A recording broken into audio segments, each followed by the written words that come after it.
Good morning, everyone. This is just a little quick revision for the first midterm test that you're going to be doing in week 6. Now, these slides cover most of the 10 multiple choice questions, plus there's 3 written questions that you'll be looking at as well. Remember, of the 3 written questions, only need to answer 2 of them. So you've got a choice of 2 out of 3. One of the written questions is a comparison of 4 of the communication theory models that we learnt about in week 1. And another is writing a short essay on a topical issue. And the third is writing a business letter. So if you go back to those lectures, you'll find how to do it, basically. And we talked about the first week, the 3 different forms of communication. The first one is verbal. This is not just oral, but also written, because it's any time that you use words, it's called verbal. The non-verbal is when you don't use words, and the third one is the visuals, or the use of images and pictures. 3 methods of communication, basically. Now, I think in the first week we talked about the definition of the difference between communication singular and communications plural. Communication is the study of the transfer of meaning, okay? Whereas communications plural is the transfer of data, the method or the media that we use or the channels that we use to communicate. So they are different things. And a lot of people think they're the same thing, but they're not. Another few definitions: a channel, as we know, is the medium or the means of sending any message. It's often called media. Noise is anything that interferes or distorts a message. It's a barrier. So that's the language that the theorists use when they're talking about the communication process. Encoding, it's translating or masking a message in one way. This is what the sender does when they're actually going to send a message, be it verbal or non-verbal. Decoding is when the receiver gets it, the person at the other end, they translate it in their way. And you do this automatically. It goes in your brain very fast and you don't even know it's happening. Now, we also talked about how we've got so many communication channels nowadays, so many different methodologies, computers, iPhones, all sorts of things that we now, and you'd think with that we'd be really good at communication. Okay, you'd think with the more technology, the more mediums we have, the better we'd be at communicating. However, J.C. Presley came up with this paradox. And he said, in actual fact, and this is a good little graph, that the level of communication, which is across the top, goes from low to high. And down the side is the quality of the communication, once again from low to high. Now, the theory is the better communications, plural, the medium, the channels we have, you get better communication, better quality. However, on his study, he discovered the opposite. He said, in actual fact, the better communications we have, the more medium we have, the worse the communication is. In other words, the quality is not as good. And you just need to look around at any bus or train. People don't communicate with each other, only with their smartphones. Now, different channels, and this is one of the questions that you'll see also in the test. There's all types of channels. One of the questions is you have to select 3 of these channels and talk about the advantages and the disadvantages. I'm not going to go through them all, but you can see there's all different types of communication information channels. I suggest you use ones that you're more familiar with. For example, emails, voicemail, meetings maybe, focus groups, or anything like that. But there's lots of different types of channels that you can use in communication. So that's basically all I'm going to talk about in the theory of communication and the models of communication. And then in the next session we talked about research and essays, academic writing. 3 types of sources. There's the primary research, which is anything unpublished. It's usually research you do yourself.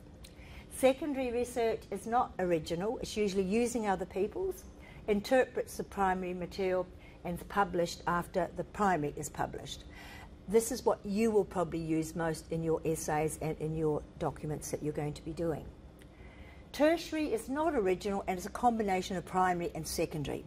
Often things like wikis, Wikipedia, dictionaries, these are considered tertiary research information. Document design. Now, graphs and visuals are very useful to show the relationship between two sets of data. And for those accounting students, you should be using these more than just a whole lot of tables. I've been to so many seminars where you have an accountant standing up, giving you lots of numbers, which is boring as all get out, and you don't understand it properly. This is where you need to use graphs and tables.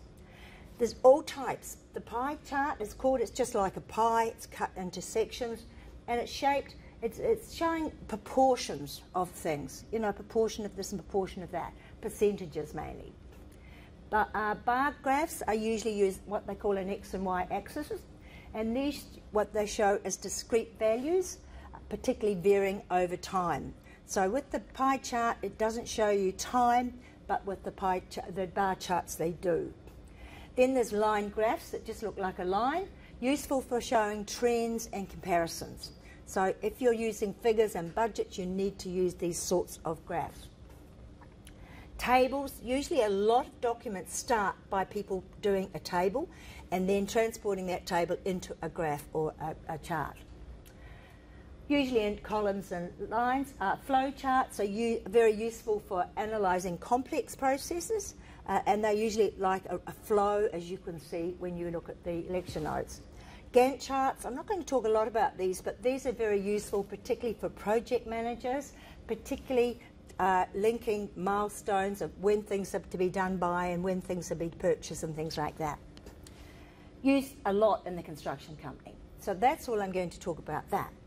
Online writing was week number 3, and it's developed from traditional writing, but quite different the way we write online than we write offline.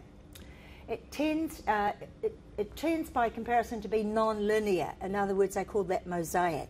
It's not just one way because it's multi-directional. Based on print matter base, it's often three-dimensional. So it's actually a different style of writing when we write online. Of course, anything online is called soft copy. Anything on paper is called hard copy. Okay, now that was the revision for the multiple choice questions. So if you understand this information, you can get a bit of a good idea of what the questions are going to be about. The second section of that test is for written questions. This is where you have to choose 2 out of 3 and write about these. Now and these are what they're based on. Okay, now one of the questions is about the models of communication. And remember, we started by the first model that came out was Laswell's model back in 1948. Very, very basic, based on who, what, channel, whom, and effect. Very, very basic model. But it was one of the first models, and it was a good start. Then Shannon and Weaver came along in 1949. They developed a more technical model and introduced the thing called noise, which, as we know, is a barrier or distortion of any communication. However, it was only one way. It was from the sender to the receiver. That was only one way. Then we looked at Berlow's model. Now, we didn't look at all the models, mainly because there's so many of them. But we looked at Berlow's model, which was called the SMCR. And that stood for, he had, instead of having the sender, he called it the source. So you'll find that different theorists use different language, different words, but they basically mean the same. So the S means source, the M was the message, the C was the channel, and the R was the receiver. He also put under those headings all the influences, how we're influenced by our culture, our family, our language, our skills, all these sorts of things that influence the way we communicate. Then Euston, who wrote the textbook, he came up with this expanded model back in 2016. So this is the latest one that we have to date. Much more complex. He did a lot of research on this. And he had the sender and receiver actually switching roles, so they became different people. He also introduced feedback, which means it was two-way communication, not just one way. It was also multi-linear, multi-directional rather, that you can actually communicate all different ways, particularly with technology nowadays. Traditionally, face-to-face, traditional communication was usually only two-way, but with technology you can communicate in all different ways.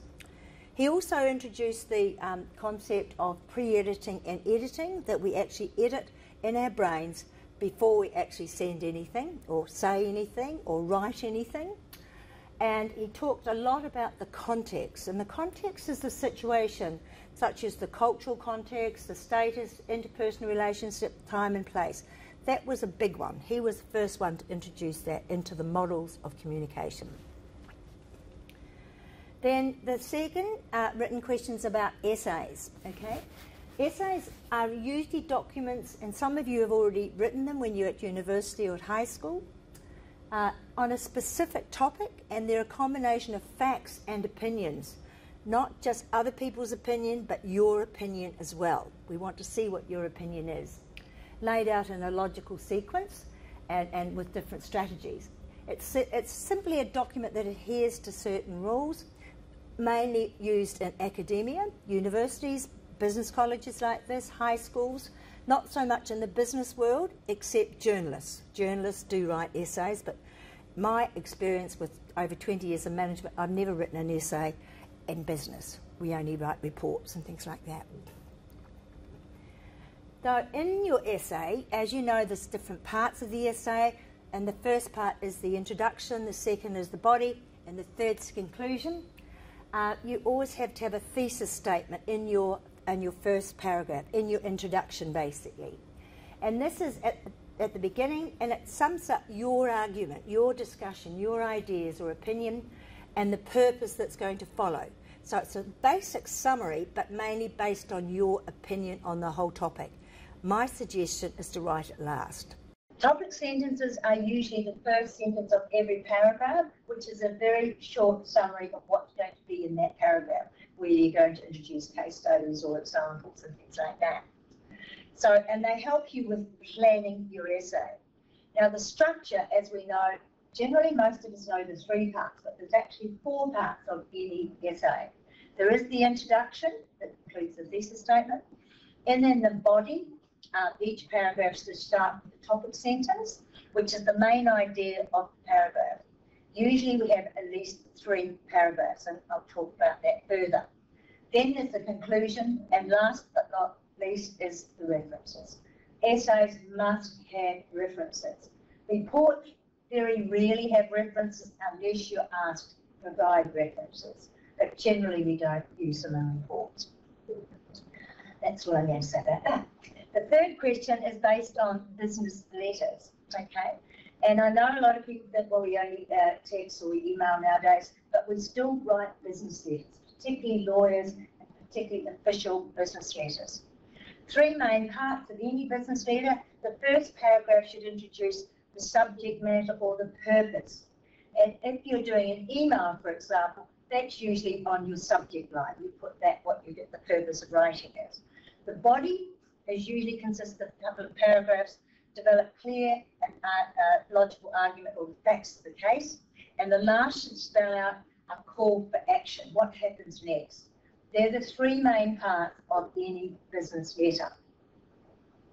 The format of how it's laid out on the page is the 7 essential parts. First is the sender's company name and contact details. Can be, on most companies nowadays have what they call letterheads, which is a template you have on your computer, and it looks like this. The company name, the address, all the contact details, the ABN, and that type of information. The second part is the date, written clearly. Please write it in Australian typewriting. Don't put the month first, put the date first, and write it in full so there's no confusion, because remember we're in a global village nowadays, and dates vary from country to country. Then you put the receiver's name and their address, and then the salutation. That's the dear somebody. In business letters, we don't say hey, and we don't say hi. That's only for texting and mainly just for friends and those. Then we have the actual body of the letter, then the close, as it's called, which is either yours faithfully or yours sincerely, depending on how we actually address or do the greeting. Then, last but not least, is the sender's signature and job title. Now, just going through a few protocols or rules for tests. It's a restricted open book test. That means you're allowed 1 page of A4 paper on handwritten notes. You've used both sides. Multiple choice questions to be answered on the bubble sheet that will be handed out during the test or beginning of the test.